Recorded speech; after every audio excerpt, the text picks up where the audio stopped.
I think in general, the whole layout of the entire office is pretty interesting, and especially the timing of where we're at right now with everything started off as a completely blank slate, and even on the more macro of like Hudson Yards and like how we were one of the first people to move in, and they're literally still building the entire place around us is pretty interesting. So on the ground level, we started with all the rooms. And we've always had a kind of thing where we named them, and we kind of went through, are we going to do dog names, or like what's the theme of it?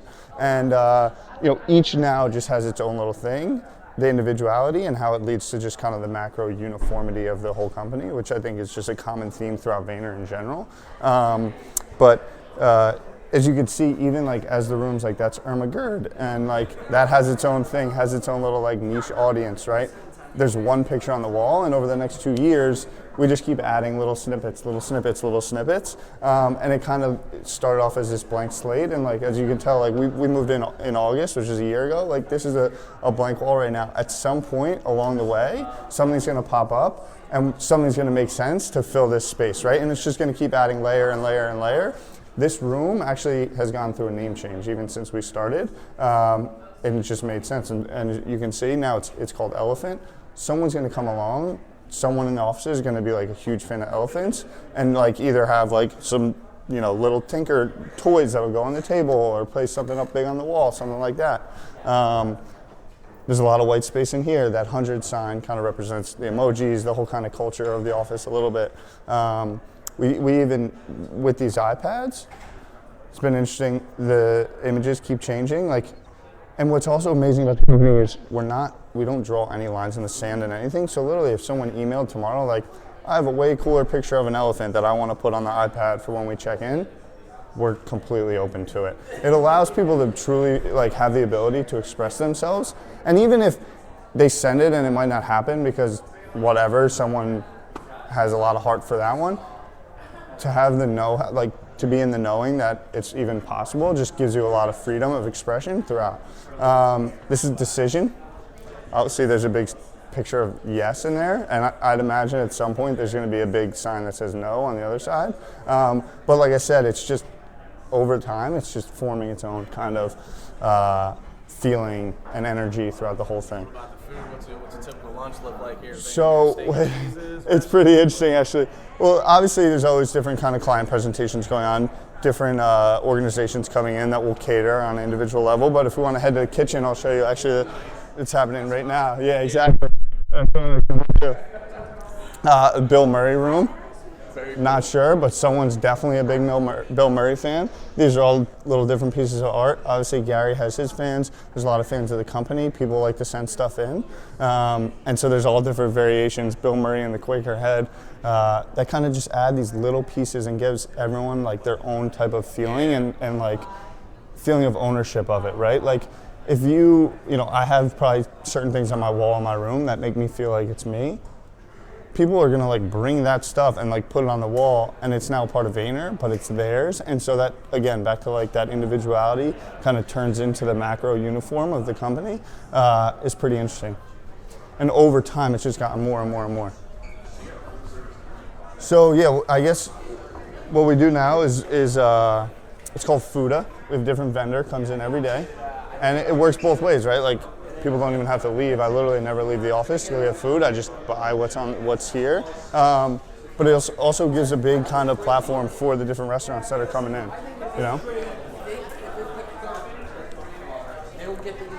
This is Marcus. Hello. Marcus can give us a review of his food that he just got. It looks really good. I'm really excited about it. I feel like a good variety, What's up with the pickle? You got to go for the pickle. Why not? You're not wrong. They're right there. That's a good call. In this economy. That's a good call. So this was pretty interesting. This wall was painted and designed by a guy that reached out to Gary probably 12 different times on email. And we passed on it. And then one day we just had the energy and we're like, let's give the dude a shot. And he came in and scripted the whole thing out. And so what you could see, actually, it's a timeline it's the history of the company. Starting at the beginning, and it's just little tidbits throughout that were kind of like big moments in the company's history. And so it's just a wall of a timeline. And this was a guy that just didn't stop asking if he could have the opportunity to do something. We liked his work, and it benefited us. and he's now a part of the Vayner family. He might not work here, but he's also gotten a lot of publicity and business through it. So just kind of having the mindset of allowing all these things to take shape, just keep adding and keep adding and keep adding. It's just like layers of an onion. Just keep peeling back, peeling back. Each one, when you peel it, is on its own, but it makes kind of the whole thing.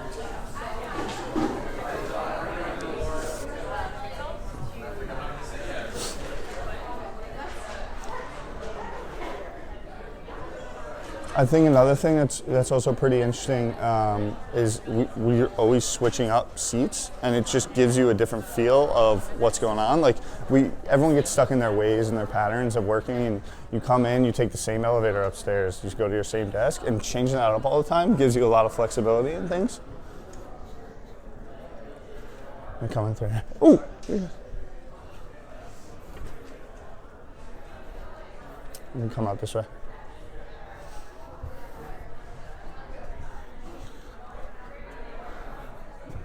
I think like what I was saying, one of the big things in watching, like even on the micro of like we keep adding stuff to the walls, we keep doing things that just add a little more character to the company. On a macro, like you can see that we're literally in the middle of the biggest retail, real estate development in the history of North America, and so it just gives like even mixed use real estate, the biggest development in the history. What was it behind the Hudson Park? What made them start redoing Hudson Park? So this was always a space. It started with obviously the High Line. They just wanted to rejuvenate it. There's opportunity. Hey. But I need to sit down. Kim has her Walter Powell jersey. Yes, had go to be Bills. on the other side. That wouldn't be allowed because it's all Jets over there. This year. Yeah, right. But yeah, so there was plans for the Olympic bid. I think, what was it, 98 or something like that? They wanted to put a bunch of stadiums over here. Then the Jets stadium was going to go in over here, which fell through. And the High Line has just really like reinvigorated this entire neighborhood. And it just gave a sense of hope after that was redeveloped that like really things could happen. And so this used to be all rail yard. They covered that with concrete slabs. And then that rail yard out there will be the same phase two. They're going to cover that and throw up more buildings. Very cool. Yeah. You guys are at the beginning of it. Yeah, exactly. So like that, I think that theme is pretty interesting actually, in the sense of like what's happening at Vayner, little brick by brick by brick, one day at a time, that keeps adding to the macro of it, is happening like at the biggest scale, kind of, and gives you an identity and like a feeling of like belonging to like what is going to be a neighborhood. I mean, there's going to be a public school in this development. And like that's how big it is, in the sense, you know, that they're serving it to that level, you know. It's gonna be really nice when it's done. Yeah, it is. There's an interesting spot I want to show you actually that I just like discovered and realized the other day.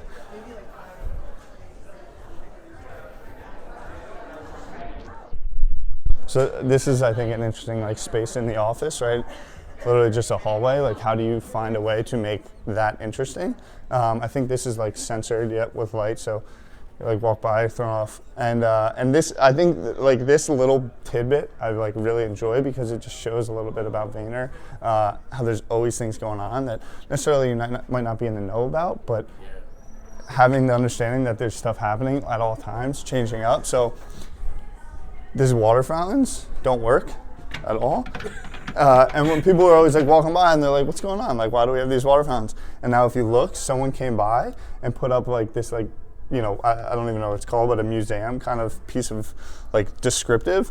And it says unknown artist, infinite drought, 2017. And just like gave like descriptions to like why the fuck these, you know, water fountains are here that don't even work. And 99% of the company doesn't realize, but like if you like just take the time to like see it, and we saw it and we were like, who put that? No one even knows who the hell put that up there, but that person knows, right? And so that adds their layer to it and just gives a little bit of owning and to the entire company, you know? I'd have got fired at my old job if I did that. Right? So like that, you know, it's just amazing that we allow that, you know? And I noticed just even in here, it's exactly what it looks like on YouTube. Right, the energy, the feeling, like people smiling. Yeah, there's no faking it at any point. Yeah, like it's really all cool. like really real. Yeah.